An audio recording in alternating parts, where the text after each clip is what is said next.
Assalamualaikum warahmatullahi wabarakatuh. Nama saya Muhammad Suhaimi, NPM 202145500015. Saya dari kelas R3A. Kali ini saya akan menjelaskan tentang jenis-jenis kayu dan kegunaannya. Yang pertama, pengertian kayu. Kayu adalah bagian batang atau cabang serta ranting tumbuhan yang mengeras karena mengalami lignifikasi. Kayu digunakan untuk berbagai keperluan, mulai dari memasak, membuat perabot, bahan bangunan, bahan kertas, dan banyak lagi. Kayu juga dapat dimanfaatkan sebagai hiasan rumah tangga dan sebagainya. Lalu ada jenis-jenis kayu di Indonesia. Menurut Peraturan Konstruksi Kayu atau PKKI, dari 3.000 sampai 4.000 jenis pohon yang ada di Indonesia, baru sekitar 150 jenis yang telah diselidiki dan dianggap penting dalam perdagangan. Dari jumlah tersebut sebagai merupakan jenis kayu yang penting sebagai bahan struktur. Lembaga Pusat Penyelidikan Kehutanan telah menyusun daftar kayu Indonesia yang terdiri dari 90 jenis kayu penting di Indonesia. Lalu ada gambar struktur kayu. Yang pertama ada kulit luar. Kulit luar ini merupakan kulit mati, kering dan berfungsi sebagai pelindung bagian dalam kayu. Lalu kulit dalam atau bes. Kulit hidup lunak basah yang berfungsi mengangkut bahan makanan dari daun ke bagian lain. Lalu kambium. Berada di sebelah dalam kulit dalam, berupa lapisan sangat tipis yang tebalnya hanya berukuran mikroskopik. Bagian inilah yang memproduksi sel-sel kulit dan sel-sel kayu. Lalu kayu gubal. Tebalnya bervariasi antara 1-20 cm tergantung jenis kayunya. Berwarna keputih-putihan, berfungsi sebagai pengangkut air atau berikut zat-zat dari tanah ke daun. Untuk keperluan struktur umumnya, kayu perlu diawetkan dengan memasukkan bahan-bahan kimia ke dalam lapisan kayu gubal ini. Lalu kayu teras atau gali, lebih tebal dari kayu gubal yang tidak bekerja lagi. Kayu teras terjadi dari perubahan kayu gubal secara perlahan-lahan. Kayu teras merupakan bagian utama pada struktur kayu yang biasanya lebih awet atau terhadap serangga bubuk jamur daripada kayu gubal. Lalu hati kayu adalah salah satu bagian yang terdapat dalam pusat lingkaran tahun. Hati kayu ini biasanya digunakan untuk menentukan jenis suatu pohon.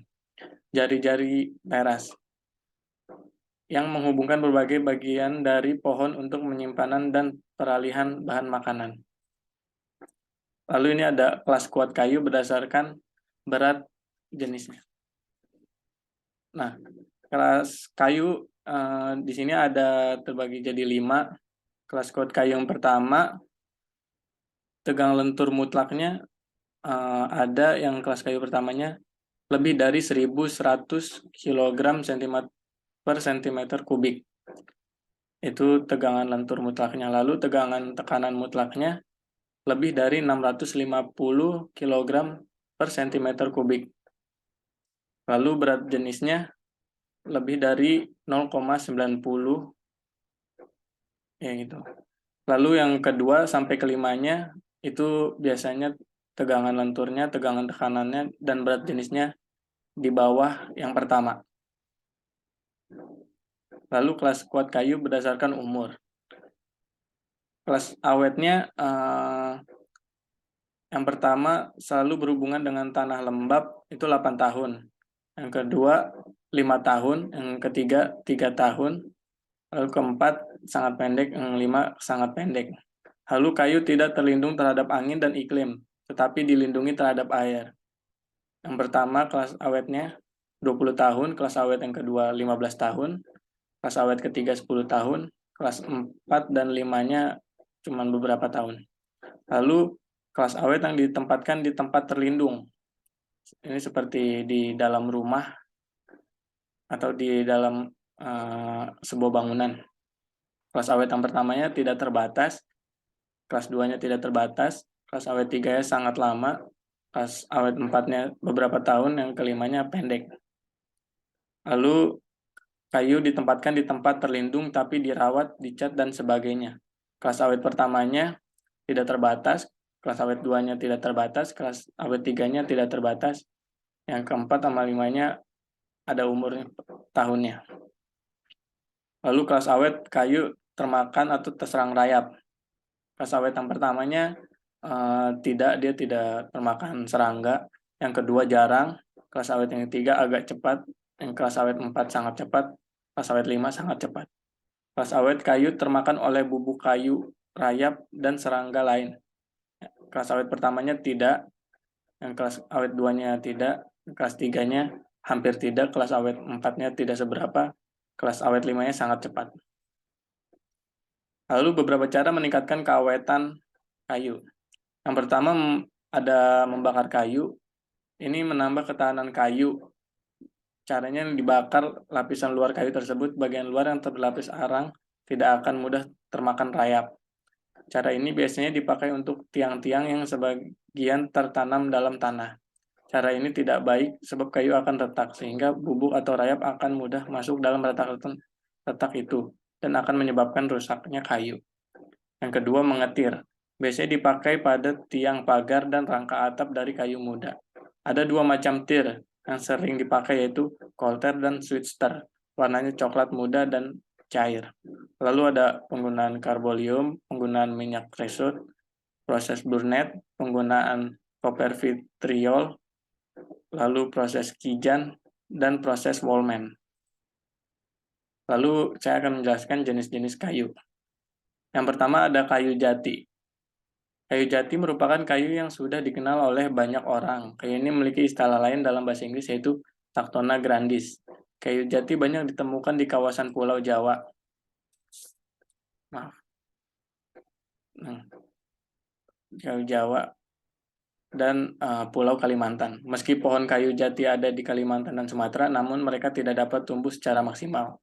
Karena tanahnya tidak mendukung, kandungan tanah pada kedua pulau tersebut memiliki tingkat keasaman yang tinggi. Kayu jati awet digunakan dalam jangka waktu yang lama dibanding kayu lain, karena kayu ini memiliki minyak alami di dalam kayu dalam jumlah banyak.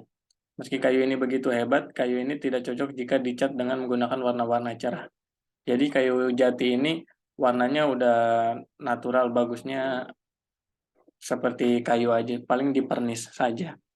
Kalau dicat dia warnanya tidak akan keluar karena mungkin terlalu ini ada kandungan minyaknya. Lalu kelebihan kayu jati, yaitu kuat dan tahan lama, tahan dalam berbagai cuaca, memiliki serat yang bagus, tidak mudah menyusut, tidak mudah berjamur. Kekurangan kayu jati, harganya mahal, tidak bisa menggunakan cat akhiran berwarna terang, kecepatan tumbuh pohon jati relatif lambat. Yang kedua ada kayu merbau. Karakter pada kayu ini memiliki warna kuning kecoklatan, coklat kemerahan, dan juga sedikit hitam. Warna-warna pada kayu merbau ini sedikit mirip dengan kayu jati. Hal tersebut bisa dijadikan alternatif sebagai pengganti dari kayu jati. Kayu ini memiliki tingkat kekerasan yang cukup tinggi, bahkan kayu merbau ini digolongkan dalam kayu yang berat, sehingga dapat digunakan untuk berbagai macam keperluan. Contoh produksi yang menggunakan bahan kayu merbau meliputi konstruksi rumah, pembuatan kusen, pintu jendela, dan pembuatan tiang, hingga dapat digunakan untuk membuat jembatan. Lalu kelebihan kayu merbau. Pertama, tingkat kekerasan kayu cukup tinggi, dapat digunakan untuk membuat berbagai macam kebutuhan, memiliki harga yang lebih murah daripada kayu jati. Kayu ini tahan rayap dan jamur. Kekurangan kayu merbau yaitu pengolahan kayu merbau cukup sulit. Kayu merbau dan akan rusak jika salah dalam pengolahannya. Yang ketiga ada kayu sonokeling. Kayu sonokeling tergolong sebagai kayu dengan kualitas yang premium. Kualitas kayu ini bahkan dapat disandingkan bersama dengan kayu jati. Kayu sonokeling juga mempunyai serat yang indah dan kekuatannya kokoh sekali. Biasanya kayu sonokeling dipakai untuk membuat perabotan, furnitur, dan aksesoris rumah tangga. Lalu kelebihan kayu sonokeling. Beratnya memiliki pola yang indah, dapat digunakan untuk membuat berbagai macam kebutuhan, gampang diproses lebih lanjut. Ini seperti dibuat furnitur dan yang lainnya. Kekurangan kayu sonokeling, tidak bisa di finishing warna terang, mengandung kadar air cukup banyak, tidak semua bagiannya berdaya tinggi. Lalu ada kayu mahoni. Kayu mahoni memiliki serat yang lebih halus. Kayu ini lebih lunak dan mudah dibentuk serta diukir. Selain itu, kayu ini memiliki pori-pori yang halus, sehingga produk yang dihasilkan juga ikut halus.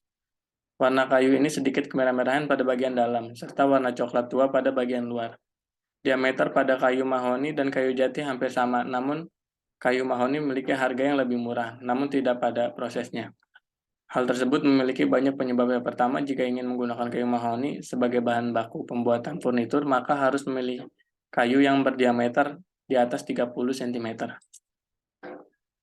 Lalu kelebihan kayu mahoni, harga yang lebih murah daripada kayu jati. Dapat membuat cat akhiran menjadi warna solid karena kandungan minyak alami pada kayu mahoni hanya sedikit. Kayu ini memiliki karakter yang ringan. Lalu kekurangannya, proses pengeringannya lama, tidak cocok digunakan di luar ruangan, lalu mudah diserang hama. Lalu ada kayu mindi. Kayu mindi dapat digunakan sebagai bahan baku pembuatan mebel di Jepara. Karakternya cukup keras, kayu ini rentan pecah, maka dari itu penggunaannya harus benar-benar dipastikan dalam keadaan kering. Guratan pada serat kayu mindi ini tergolong bagus, namun serat kayunya tidak terkuat sekuat kayu jati. Jika ingin lebih kuat, maka harus dilapisi dengan cairan anti hama agar tidak menjadi rusak karena serangan hama. Kayu ini memiliki banyak permintaan untuk dilakukan veneer. Harganya juga bersaing dengan kayu mahoni. Lalu kelebihan kayu mindi, salah satu kayu yang memiliki serat bagus. Cocok untuk pembuatan mebel minimalis dengan warna natural. Kekurangannya, seratnya tidak terlalu kuat, jadi mudah pecah. Kayu ini mudah sekali untuk melengkung, mudah terserang hama karena kurang kuat, tidak cocok digunakan untuk keluar ruangan. Lalu ada kayu meranti. Kayu meranti ini biasanya digunakan sebagai bahan baku untuk membuat bangunan. Biasanya material kayu ini dapat menjadi bangunan rumah, kafe, kantor, restoran, dan juga sekolah. Tidak hanya pengguna bangunan besar, kayu meranti juga bisa digunakan untuk pembuatan tempat tidur, meja, kursi, dan lain-lain. Kayu ini memberikan kesan yang alami. Kemudahan yang didapat dalam pembuatan kayu ini beragam, seperti mudah didesain dengan banyak bentuk, lalu juga mudah jika ingin melakukan perubahan dalam desain bangunan. Kayu ini fleksibel dan tahan terhadap gempa. Bahkan kayu ini disebut sebagai kayu anti rayap. Lalu ada kayu meranti. Kelebihan kayu meranti itu mudah dikeringkan. Kayu meranti awet dan tahan lama karena anti rayap, cocok sebagai bahan baku konstruksi bangunan. Kekurangannya, teksturnya kasar dan tidak jelas. Harga kayu meranti cukup mahal. Lalu berikut ukuran kayu berdasarkan penggunaannya. Untuk list dan jalusi, ini tebalnya 10 mm dan lebarnya ada beragam ya. 10, 30, 40, 50, 60, sampai 80 mm. Ada juga yang tebalnya 15 mm. Lebarnya juga beragam. Ada yang juga yang 20. Lalu untuk papan, ada yang tebalnya 20, 30, 40 mm. Lebarnya juga banyak, sesuai penggunaannya. Lalu ada reng dan kaso, juga ada balok. Untuk kusen pintu, ukurannya juga banyak, bisa 60 kali 100, 60 kali 120, 60 kali 130, dan 60 kali 150. Ada juga bisa 80 kali 100, 80 kali 120, 80 kali 150.